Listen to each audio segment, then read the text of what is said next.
পানাম, কারোর সাথে অভিমান করো না, রাগ হয়েও না, তাহলে কি হয়? সুরাপান, সুরা মানে কি?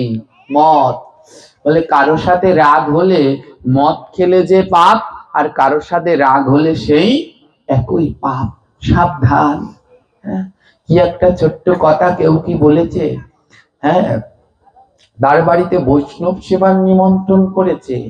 মহা হ্যাঁ, আমাদের মনে এত অভিমান, বৈষ্ণব সেবার নিমন্ত্রণ জানিয়েছে, আমরা কি বলছি? হ্যাঁ, ও আমায় এত বড় কথা বললো, বৈষ্ণব সেবা, তাতে কি ওর বাড়িতে যাব না। অভিমান। বলে অভিমান থাকলে আর গোবিন্দকে পাওয়া হবে না। অভিমানম সুরাপানম, অভিমান করা আর মদ খাওয়া একই কথা। গৌরব ঘোর রৌরব, বলে যারা গৌরব করে তাদের জন্য রৌরব নামক নরকটা অপেক্ষা করছে। প্রতিষ্ঠা সুকরি বিষ্ঠা, প্রতিষ্ঠা পাওয়ার জন্য জীবনে যদি কিছু করে, প্রতিষ্ঠা, আমি এত কিছু হব। হ্যাঁ, দেখেন না, কোন সময় মন্দিরে অনেকে দেখবেন কোন মন্দিরের নামে 2 ভ্যান টিন দিয়েছে। হ্যাঁ, টিন দিয়ে পাঠকের দ্বারে লিখে দেয়, জানেন এগুলো খুব কষ্টের। পাঠকের দ্বারে লিখে দেয়, এই বাবু মন্দিরের উদ্দেশ্যে 2 ভ্যান টিন দিয়েছে, একটু বলে দেবেন। প্রত্যেক পাঠকরা আমরা খুব সুন্দর করে বলি, ইনি মন্দিরের নামে 2 ভ্যান টিন দিয়েছে। আমরা বলার পরেও বলার শেষ হয় না, তারপরে কমিটির লোকেরা মাইক নিয়ে বলা শুরু করে, ইনি কিন্তু 2 ভ্যান টিন দিয়েছে। প্রশংসার আর কোনো শেষ নেই। ওনার বলা শেষ হলো, তারপরে যে টিন দিয়েছে সে বলতে শুরু করে টিনের প্রশংসা। টিনের প্রশংসা করতে করতে বৃষ্টির জলে আর অর্ধেক শেষ হওয়া লাগে না, অর্ধেক শেষ হয়ে যায় নিজের প্রশংসার জ্বালায়। বলে এই দান করে কোনোদিন লাভ নেই। দান এমন ভাবে করবে, ডান হাত দিয়ে দান করবে, বাঁ হাত যেন জানতেও, একে বলা হয় দান। কিন্তু আমরা দান করি প্রশংসা পাওয়ার জন্য, এ দিয়েছে, এ দিয়েছে, ও এ দিয়েছে। ওই প্রশংসা করতে করতে আর দানের কোনো মর্যাদা মাহাত্ম্য থাকে না। তাই বলছে প্রতিষ্ঠা সুকরি বিষ্ঠা, প্রতিষ্ঠা পাওয়ার জন্যে, প্রতিষ্ঠা পাওয়ার জন্য কোনো দান দান করো না, তাহলে সে শুকরের বিষ্ঠার সমান। এ জগতে যত বিষ্ঠা গাছের গোড়ায় দিলে গাছে সার হয়, গাছ ভালো থাকে। একমাত্র শুকরের বিষটা গাছের গোড়ায় দিলে গাছটা 7 দিনের মধ্যে মারা যায়। তাই প্রতিষ্ঠা পাওয়ার জন্য যদি জীবনে ভগবানের নামে কিছু করো, তাহলে এ জন্মে আর গোবিন্দ পাওয়া হলো না। তাই বললেন অভিমানম সুরাপানম গৌরব ঘোর রৌরব, বলে যে গৌরব করে তার জন্য রৌরব নামক নরক অপেক্ষা করছে। দেখুন আমরা যে আলোচনাটায় ছিলাম, সেই 3টা মালা গাঁথা হয়েছিল, মনে আছে কি? কয়টা মালা? কি কি, কার কার জন্য মালা? উত্তমের জন্য 1 মালা, মধ্যমের জন্য 1 মালা, অধমের জন্য 1 মালা। দেখুন দুর্যোধনের মনে সেই গৌরব যে আমি উত্তম, মনের ভিতরে গৌরব না যে আমি উত্তম, উত্তমের মালাটা আমাকে দাও। মহাপ্রভু বললেন গৌরব ঘোর রৌরবম, যেখানে গৌরব আছে সেখানে নরক, রৌরব নামক নরক। মালা নিয়ে না মারামারি বেঁধে গেছে।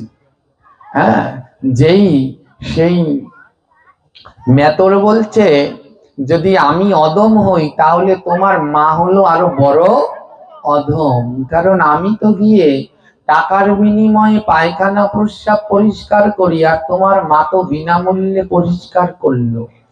সেইখানে মেতর, দুর্যোধন, দুঃশাসন এক বিরাট গন্ডগোল বেঁধে গেল। এ বলছে ও অধম, ও বলছে ও অধম, ও বলছে ও অধম, এ বলছে আমি উত্তম, ও আমি উত্তম, এক গন্ডগোলের সৃষ্টি।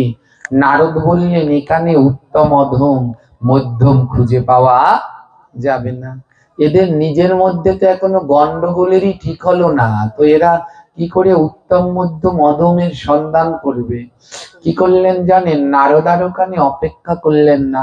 নারদ বললেন আমি এবার খণ্ডপ্রস্থের দিকে গমন করি, যেখানে রয়েছেন যুধিষ্ঠির মহারাজ, যেখানে যুধিষ্ঠির মহারাজ তার ছোট্ট অংশ নিয়ে শান্তিতে ন্যায় ধর্মের ভিত্তিতে সেখানে তিনি রাজ্য পরিচালনা করছেন। যুধিষ্ঠির মহারাজের রাজসভায় নারদ গিয়ে উপস্থিত হলেন। যুধিষ্ঠির হলেন পরম বৈষ্ণব। নারদকে দেখার সঙ্গে সঙ্গে সিংহাসন ছেড়ে দিয়ে নারদের চরণতলে এসে লুটিয়ে পড়েছে। আহা, হে ঋষিবর, আমার কত ভাগ্য যে আজ আমার রাজসভায় শুদ্ধ ভক্তের বৈষ্ণবের আগমন ঘটেছে। দেখুন, এ হলো রাজা, বলে যে চরণে, যুধিষ্ঠির মহারাজ তিনি রাজা, নারদকে দেখে চরণে লুটিয়ে পড়েছে, কিন্তু দুর্যোধন একটি বারের জন্য বৈষ্ণবকে সম্মান প্রদর্শন করেনি করেনি এর জন্য মহাজন বললেন, বৈষ্ণব দেখিয়া যে নানো আয় মুন্ডু, তার মুন্ডু পরে গিয়া নরকেরও কুণ্ডু। বলে বৈষ্ণব দেখিয়া যদি মাথা নত না করে, বলে ও মাথা ভগবানের চরণে যাবে না, ও মাথা নরকের কুণ্ডে গিয়ে পড়বে। আজ নারদ ঋষি যখন আসলেন, যুধিষ্ঠিরের আনন্দ ধরে না, কারণ নারদ হলেন পরম বৈষ্ণব। ভাগবতে উল্লেখ করা আছে দ্বাদশ মহাজন। মহাজন কয়জন? দ্বাদশ, 12 জন মহাজন। কে কে জানেন? স্বয়ম্ভু নারদ শম্ভু কুমার কপিলমনু প্রহ্লাদ জনক ভীষ্ম বলির্ভয়া সখীবয়ম। বলে এই হলো 12 জন, দ্বাদশ জন মহাজন। তার ভিতরে প্রথম জনার নাম হলো স্বয়ম্ভু, মানে ব্রহ্মা। দ্বিতীয় জন হলেন স্বয়ম্ভু নারদ। দ্বিতীয় মহাজন হলেন নারদ। হ্যাঁ, আমরা কি বলি, সমাজে যারা ঝগড়া করে একটু, তাদের দেখলেই বলি একেবারে নারদের মতো, নারদের মতো ঝগড়া করে। দেখুন, নারদ কি মূলত ঝগড়া করেছে কারোর সাথে? সে কোনো সময় ঝগড়া করেনি। কি করতো? সত্যি কথা বলতো, কোনো মিথ্যা সে বলতো না। রে জগতে যে সত্যি বলে, হ্যাঁ, তার কথাগুলোই করলার রসের মতো তিতা লাগে, ঠিক কি না? জোরে বলবেন। হ্যাঁ, আজ সারা দিন ধরে অত্র এলাকায় একই কথা আলোচনা সমালোচনা, শ্রাদ্ধ শ্রাদ্ধ শ্রাদ্ধ। হ্যাঁ, ওই যে কালকে ওই যে মাছের কথা বলেছি, তার জন্য কিছু মানুষ সত্যি কথা, ওটা তো গায়ে লেগে গেছে, আর তাই শ্রাদ্ধের শ্রাদ্ধ হয়েছে। হ্যাঁ, শ্রাদ্ধেরও শ্রাদ্ধ হয় জানি, আমরা মরলে তো হয় আমাদের শ্রাদ্ধ, আবার শ্রাদ্ধেরও শ্রাদ্ধ করে কিছু লোক। তো শ্রাদ্ধের শ্রাদ্ধ, ওই যে সত্য কথা বললে পরেই তখন সে খারাপ, তার আর এ জগতে কোনো মূল্য নেই। তাই নারদ ঋষি সবসময় সত্যি বললেন তো। হ্যাঁ, দেবতাদের কাছে যা দেখতেন, অসুররা জিজ্ঞেস করলে সত্যি বলে দিতেন। আবার অসুরদের যা দেখতেন, দেবতার কাছে গিয়ে তা সত্যি বলে দিতেন, লুকাতেন না কিছু। আর তাই আউল বেজে যেত। হ্যাঁ, কিন্তু নারদ ঋষি কোনো সময় ঝগড়া করে না। মনে রাখবেন, নারদ হলো পরম বৈষ্ণব, 12 জন মহাজনের দ্বিতীয় মহাজন নারদ। তাই কেউ যদি কোনো সময় মনের ভুলেও বলবেন না নারদের মতো ঝগড়াটে, মহা বৈষ্ণব অপরাধ হয়ে যাবে। হ্যাঁ, আজ নারদ পরম বৈষ্ণব, যিনি নারায়ণের নাম ছাড়া অন্য কোনো নাম করে না। নারদ ছিল দাসী পুত্র। যারা ভাগবত পড়েছেন জানেন, দাসী পুত্র ছিল। ভক্ত সেবা দিতে দিতে চাতুর্মাস্য ব্রতের সময় তার গৃহে, তিনি যেই গৃহে কাজ করতেন, কিছু সাধু আসলো। 4 মাস ধরে নারদ তাদের সেবা দিতেন। 4 মাস নারদ তাদের সমস্ত সেবার কাজ করতেন, এবং সেই চাতুর্মাস্য চলাকালীন সময়ে সেই সাধুরা প্রতিদিন সেবা করে উচ্ছিষ্ট থালায় রেখে দিতেন। 4 মাস ধরে নারদ পরম ভক্তির সাথে বৈষ্ণবের উচ্ছিষ্ট গ্রহণ করেছিলেন।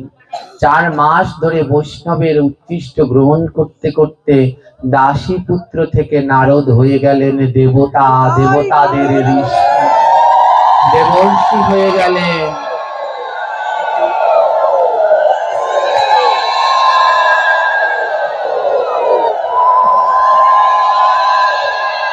যখনই নারদ এসে যুধিষ্ঠিরের রাজসভায় উপস্থিত হলো, যুধিষ্ঠির ভীমকে আর অর্জুনকে বলল, ভীম অর্জুন, আমি যে সিংহাসনটায় বসি, আজ বৈষ্ণব এসেছে তো সেই সিংহাসনটা এখানে দাও। নারদ বললেন, তুমি রাজা, ও রাজ সিংহাসনে তোমার শোভা পায়, আমার নয়। যুধিষ্ঠির বলছে, এ জগতে বৈষ্ণবের থেকে, ভক্তের থেকে বড় কোনো রাজা হয় না। আজ সেই সিংহাসনের উপরে নারদকে বসিয়ে, হ্যাঁ, যুধিষ্ঠির বললেন, যাও তোমরা জলপাত্রের আয়োজন করো, শুদ্ধ বস্ত্র নিয়ে নিয়ে আসো, বৈষ্ণবের চরণ জল করতে হবে। গৃহে বৈষ্ণব আসলে চরণ জল করতে হবে। নারদ এসেছে, তাই যুধিষ্ঠিরের আনন্দ ধরে না। জল আনা হলো, পাত্র ভরে জল আনা হলো, আর হ্যাঁ, উত্তম বস্ত্র আনা হলো। নারদের চরণ জল করানোর পরে উত্তম বস্ত্র দিয়ে চরণ দুটো সুন্দর করে পরিষ্কার করে দেবেন। জল, উত্তম বস্ত্র আনা হলো। যুধিষ্ঠির মহারাজ বললেন, আজ নিজের হাতে আমি বৈষ্ণবের চরণ জল করব। যেখানে দুর্যোধনের রাজসভায় গিয়ে তাকে বসতে একটু আসনও দেয়া হলো না, সেইখানে যুধিষ্ঠির নিজের আসন ছেড়ে দিয়ে আজ ভক্তের চরণ জল করছে। মহাজনগণ লিখলেন কি জানেন? যেই পাত্র করে জল আনলেন, যুধিষ্ঠির নারদের চরণ ধোয়াচ্ছে, কিন্তু যেই পাত্রে করে জল এনেছে, আজ পাত্রের জল পাত্রে রইল, পাত্রের জল আজি ভক্তের দেখো চরণ ধোয়ালো, পাত্রের জল পাত্রে রইল, ভক্তের দেখ চরণ ধোয়ালো, পাত্রের জল। আজ যুধিষ্ঠির আমার নারদের চরণ ধোয়াচ্ছে, কিন্তু অর্জুন চরণ ধোয়ানোর জন্য যে পাত্র ভরে জল এনেছে, যেমন জল তেমন রয়ে গেছে, যেমন জল তেমন রয়ে গেছে। জল দিয়ে আর চরণ ধোয়ানো হলো না। পাশ থেকে একজন জিজ্ঞেস করলেন, পাত্রের জল যদি পাত্রেই থাকে, তাহলে যুধিষ্ঠির কি করে নারদের চরণ ধোয়ালো? বলে, কি করে ধোয়ালো জানো? আজি নয়ন জলে চরণ ধোয়াই দিল, নয়ন জলে চরণ, আজি নয়ন জলে চরণ ধোয়াই দিল, নয়ন জলে। বলে, এমন বৈষ্ণব কোথায় পাব?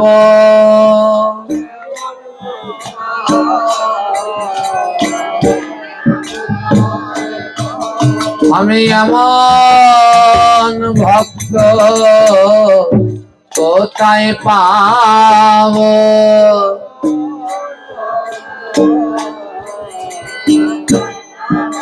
আজি নয়ন জলে ভক্তে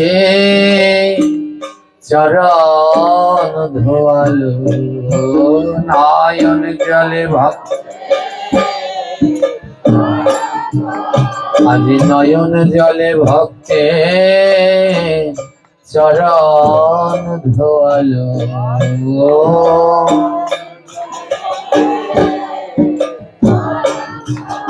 বলে, এমন ভক্ত কোথায় পাব?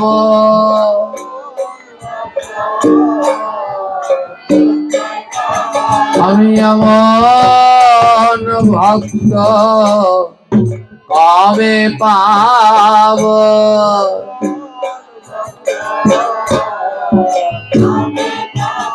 আজি নয়ন জলে তার চরণ ধোয়ালো, নয়ন।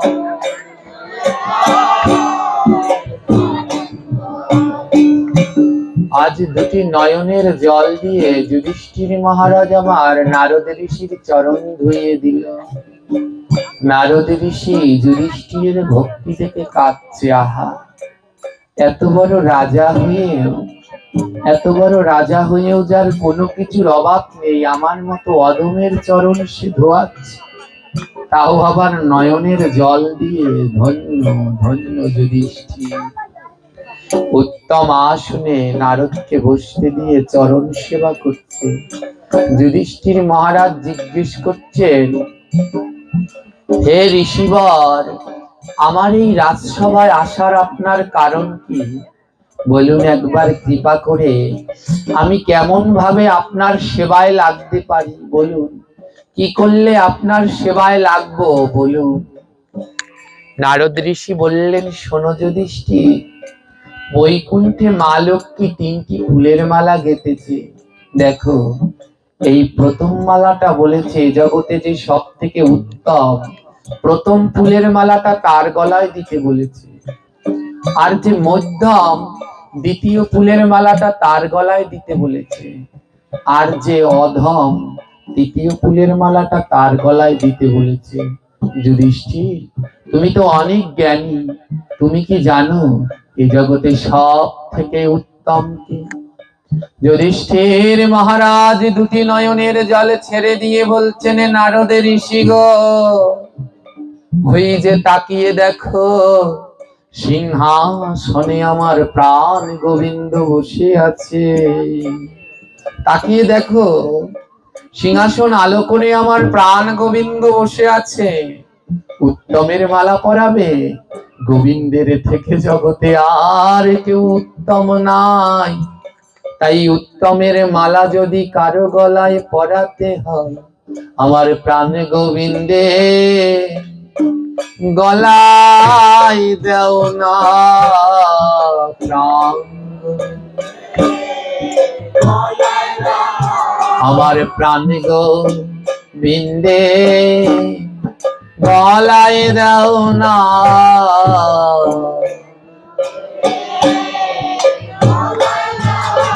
বলে তার থেকে আর উত্তম হয় না, আমার প্রাণ গোবিন্দে গলায় দেও না।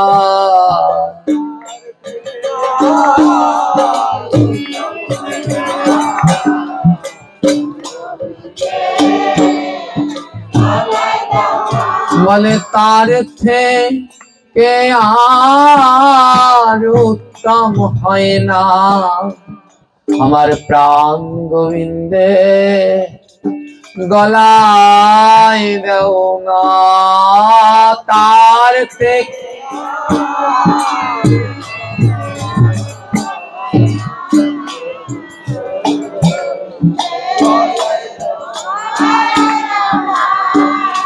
আহা, যুধিষ্ঠির বলছেন, তুমি উত্তম খুঁজছো, আমার গোবিন্দের থেকে এ জগতে তো আর কেউ উত্তম নেই। ওমা আছে, আমার গোবিন্দের থেকে এ জগতে উত্তম নেই। এই কলিযুগে ভগবানের কোনো শেষ নাই।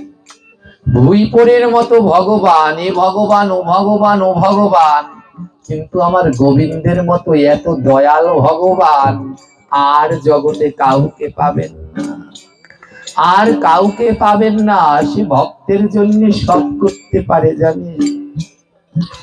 এক চোর এসেছিল, আপনাদের এই কথা শুনিয়েছি, সুদর্শন চোরার কথা। ভগবানের ঘরে চুরি করবে বলে ভাগবত শুনে কৃষ্ণের এত ধন সম্পদ, তাই বৃন্দাবনে গিয়েছে কৃষ্ণের বাড়িতে চুরি করবে। তো কৃষ্ণের বাড়িতে কৃষ্ণের সব কিছু চুরি করেছে। কৃষ্ণের মাথার উপরে একটা সোনার ছাতা ছিল, সোনার ছাতা ছিল। চোরের মনে বাসনা ওই ছাতাটাও সে চুরি করে নেবে, কিন্তু ছাতাটা হাতে পাচ্ছে না। ভগবানের কাছে বলছে, প্রভু ছাতাটা যদি চুরি করতে পারতাম। ভগবান গোবিন্দ চোরকে বলছেন, নেও না সুদর্শন চোরা, ছাতাটা চুরি করে নেও। সুদর্শন চোরা বলে, দেখো আমি হাতে পাচ্ছি না, ওটাকে যে পারবো, সোনার ছাতাটাকে যে উপর থেকে নামাবো, আমি হাতে পাচ্ছি না। ভগবান বলে চিন্তা করো না, আমি থাকতে তোমাদের কোনো ভয় আছে ভক্ত? ভগবান কি করলেন জানেন? ভক্তের জন্য ভগবান নিজের কাঁধ পেতে দিলেন। কাঁধ পেতে দিয়ে বলল, ভক্ত তুমি আমার কাঁধে দাঁড়িয়ে ওই সোনার ছাতা পেরে নিয়ে যাও। বলো এমন প্রভু কোথায় পাবে?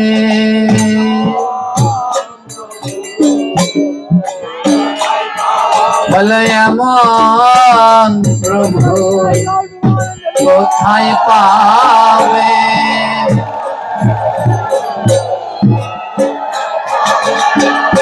ভক্তের জন্য নিজের দুটি কাজ বাড়িয়ে দিলেন, নেও নেও ছাতা পেরে নাও। ভক্ত একটা চোর, ভগবানকে চেনে না। চোরটা ভগবানের কাঁধের উপরে উঠে যখন ছাতাটা পাচ্ছে, বলে প্রভু কৃষ্ণকে বলছে, কৃষ্ণ ছাতাটা পাততে হলে আরো 2 আঙ্গুল উঁচু হওয়া লাগে, নইলে যে ছাতাটা হাতে পাচ্ছি না, কাঁধের উপরে দাঁড়িয়েছি, আরো 2 আঙ্গুল উঁচু হওয়া লাগে। ভগবান বলে তাই, আরো 2 আঙ্গুল উঁচু হওয়া লাগবে? তাহলে একটা কাজ করো ভক্ত, তুমি তোমার চরণ দুটো আমার মাথার উপরে দিয়ে দাও, কারণ ঘাট থেকে মাথাটা 2 আঙ্গুল উঁচু আছে। মাথার উপরে চরণ দুটো দিয়ে ছাতা নিয়ে যাও।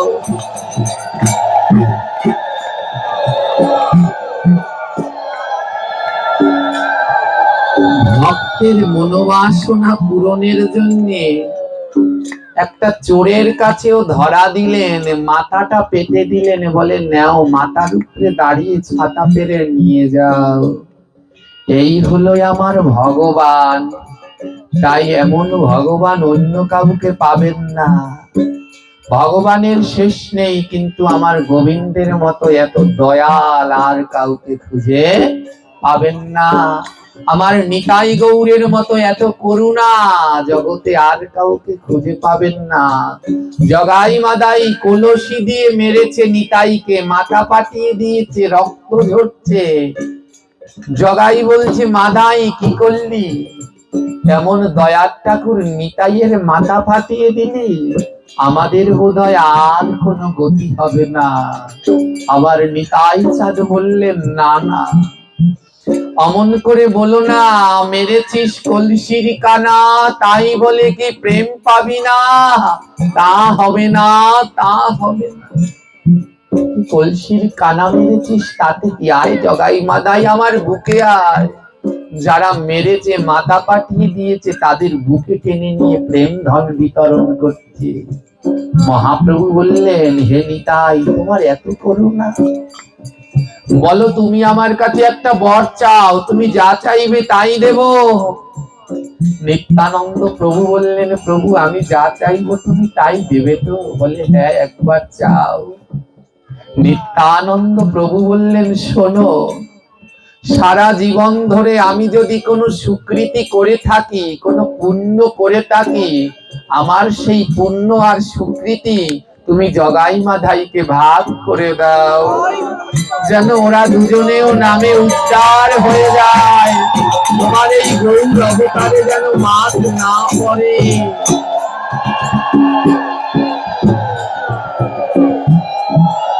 তাই এমন দয়াল ভাবে আর পাবেন না মাগো। যুধিষ্ঠির মহারাজ, নারদ বলছে উত্তমের মালাটা কার গলায় দেব? আমি খুঁজে পাচ্ছি না এই জগতে উত্তমকে। যুধিষ্ঠির বললেন, আমার গোবিন্দের গলায় দাও। নারদ কাঁদছে, ও যুধিষ্ঠির আমি সারাদিন গোবিন্দের নাম করি, কিন্তু উত্তম যে আমার গোবিন্দ তা আমি এখনো বুঝতে পারলাম না।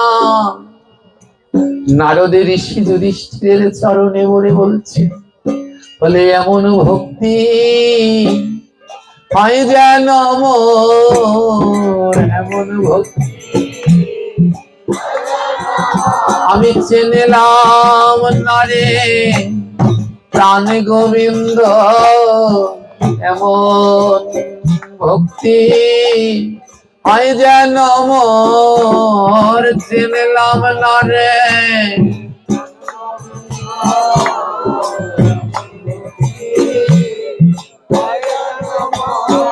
নারদ বলছে, যুধিষ্ঠির, তোমার মতো যেন এমন ভক্তি আমার হয়। মা লক্ষ্মী আমায় উত্তমের মালা পরাতে বলেছে, কিন্তু আমি সারাদিন প্রভুর ধারে থেকেও আমার প্রভু যে সর্বশ্রেষ্ঠ উত্তম সেইটুকু জ্ঞান আমার মধ্যে হলো না। নারদ ঋষি বললেন, বলো, উত্তম তো পেলাম, এবার মধ্যমের মালাটা কার গলায় পরাবো? যুধিষ্ঠির মহারাজ বললেন, মধ্যমকে জানেন? ভক্ত আর ভগবান এর মধ্যখানে যে থাকে তাকে বলা হয় মধ্য। ভক্ত আর ভগবানের মধ্যখানে যে থাকে তাকে বলা হয় মধ্য। ও নারদ ঋষি, ভক্তকে যে ভগবানের কাছে নিয়ে যায় সে হলো মধ্যম বা মাধ্যম। ভক্তকে যে ভগবানের কাছে নিয়ে যেতে সহায়তা করে সে মধ্যম বা মাধ্যম। আর সে কেন জানো? যে ভগবানের কাছে ভক্তকে নিয়ে যেতে সহায়তা করে সে কে জানো? নারদ বলে, সে কে? যুধিষ্ঠির মহারাজ বললেন, সে হলো আমার দয়াল গুরু। সে হলো আর বৈষ্ণব কল্পতরু। সে হলো আমার দয়াল গুরু আর বৈষ্ণব, সে হলো আমার। যুধিষ্ঠির বললেন, ভক্তকে ভগবানের কাছে নিয়ে যেতে দুইজন সহায়তা করে, এক গুরু, দুই বৈষ্ণব। এরা হলো মধ্যম। জিজ্ঞেস করবেন কোন ভক্তকে, বাবা তুমি কি ছোটবেলা থেকে এই পথে এসেছো? যার ভাগ্য ভালো সে বলবেন, হ্যাঁ এসেছি। যার সবাই আমরা নয়, একসাথে দুইজন থাকতে পারে যারা জন্ম থেকে ভক্তি পথে আছে। বাকি জনদের কাছে জিজ্ঞেস করলে বলবে কি জানেন তারা? না না, আমি এমন ছিলাম না, আমার গুরুদেবের সান্নিধ্য পাওয়ার পরে এই পথে এসেছি। কেউ বলবে, না না, আমি এমন ছিলাম না, জানেন ওই পাঠকের পাঠ শুনে এই পথে আমি এসেছি। কেউ বলবে, না না, আমি এমন ছিলাম না, আমার বাড়ির পাশে এক ভক্ত ছিল, ওই ভক্তের সঙ্গ করে আমি এই পথে এসেছি।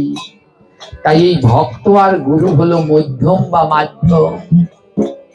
যুধিষ্ঠির মহারাজ বললেন, ও নারদ, তুমি তো মধ্যমের মালা খুঁজছো, তাই এই জগতে গুরু আর বৈষ্ণব বিনা মধ্যম নাই। তাই এই রাজসভায় তো আমার গুরুই উপস্থিতি নাই। আমার গুরুই উপস্থিত আছে হস্তিনাপুরের রাজসভায়। তাই গুরু আর বৈষ্ণব যদি মধ্যম হয়, তবে আমার গুরু তো এখানে নাই। তাই মধ্যমের মালাটা আমি তোমার গলায় দিয়ে দেব, তোমার গলায়। বলে, এমন ভক্ত কোথায় পাবো, এই মালা তোমার গলায় দেব। এমন ভক্ত কোথায় পাবো, দিয়ে দেব। বলে, শোনো, তুমি আমার মধ্যম। নারদ বলছে, যুধিষ্ঠির বলছে, তুমি আমার মধ্য, কারণ তুমি তো ভক্ত, তুমি তো আমায় ভগবান চিনিয়ে দিয়েছো। তাই উত্তমের মালা দাও গোবিন্দের গলে, মধ্যমের মালা দাও ভক্ত কিংবা গুরুর গলে। নারদ বললেন, তাহলে অধমের মালাটা কে পরবে? বলো, অধমের মালাটা কে কার গলায় দেব? যুধিষ্ঠির বললেন, শোনো, এ জগতে অধমকে তা আমি জানি না, তবে এ জগতে একটা নরাধম আছে, তাকে আমি চিনি। অধমকে তা জানি না, অধম তো অনেক উঁচু স্তরের, তাই অধমকে তা জানি না। অধমের থেকে যারা নিচু স্তর তাদেরকে বলে নরাধম। বলে, অধমকে জানি না, তবে একটা নরাধমকে আমি চিনি। যুধিষ্ঠির মহারাজ বললেন তা তো, নারদ বললেন তা তো আরো ভালো, অধমের থেকে নিচু স্তরে হলো নরাধম। ও যুধিষ্ঠির, বলো বলো তাহলে এই নরাধম বা অধমের মালাটা আমি কার গলায় দেব? যুধিষ্ঠির মহারাজ দুটি হাত জোর করে নারদের চরণের পাশে বসে পড়লেন। নয়ন থেকে তার অজর ধারায় জল ঝরছে। আর নারদকে বলছেন, যুধিষ্ঠির বলছেন, হে নারদ, এই জগতে আমার মতো আর নরাধম নাই, তাই ওই অধমের মালা যদি কারো গলায় দিতে হয় তবে আমার গলায় দিয়ে দাও না, আমার বলে আমার গলায় দিয়ে দাও না,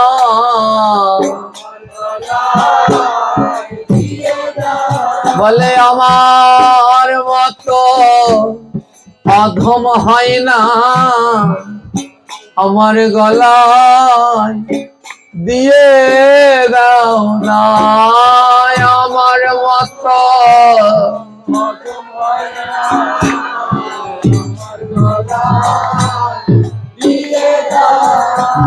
আমার মতো আর অধম হয় না।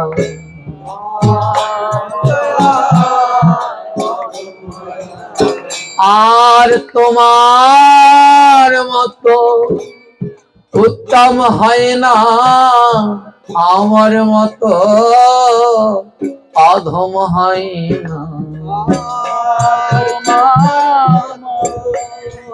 উত্তম হয় না আমার মত, তাই অধমের মালা দিয়ে দাও না।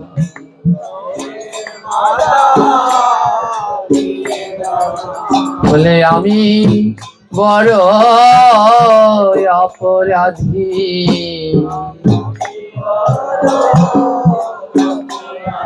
বলে জন্মে না জন্মে জন্মে আমি বড় অপরাধী,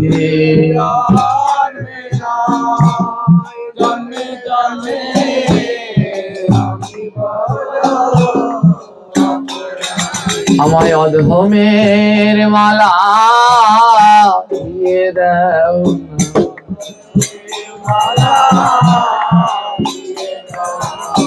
যিনি রাজা তিনি আজ চরণে লুটিয়ে পড়ে বলছেন, নারদ গো, আমার মতো অধম তুমি ত্রিভুবন ঘুরে আর একটাও পাবে না, তাই অধমের মালা পরাতে হলে আমার গলায় পরাও। দেখো আমরা কেউ নিজেদের অধম বলতে চাই না, সবাই উত্তম হওয়ার জন্য ব্যস্ত, কেউ অধম হতে আমরা চাই না।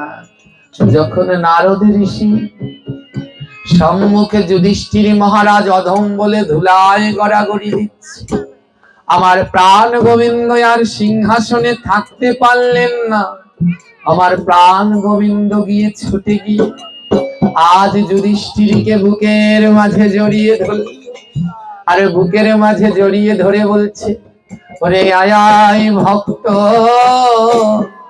পরশ করি,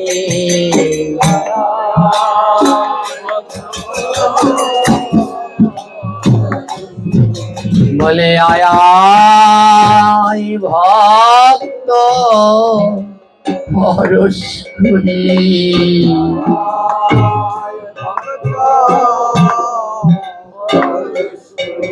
ও যে নিজে অধম বলে,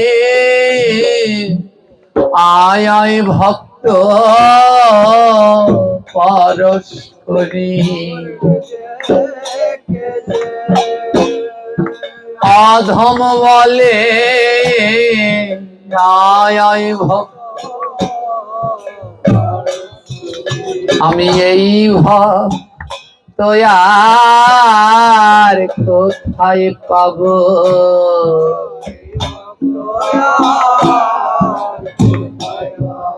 বলে আয় রে ভক্ত সঙ্গ করি,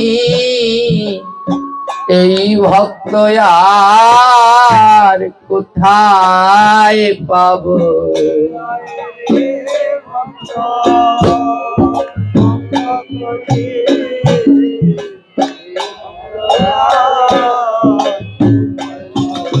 আমি ভক্তের অঙ্গে দিয়ায় অঙ্গ,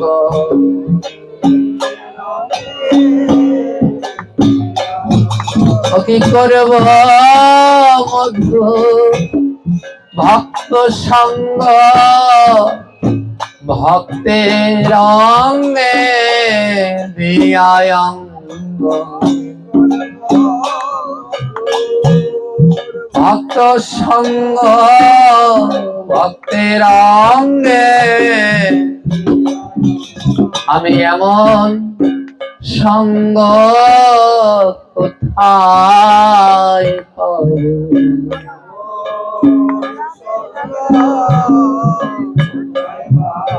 আজ নারদ ঋষি একবার ভগবানকে জড়িয়ে ধরে, আরেকবার যুধিষ্ঠিরকে, তিনজনকে জড়িয়ে ধরে কাঁদছে। উত্তম, মধ্যম, অধম ওই রাজসভায় যারা আছেন এই লীলা দর্শন করে তারা সবাই মিলে জয় জয় ধ্বনিকার করছে।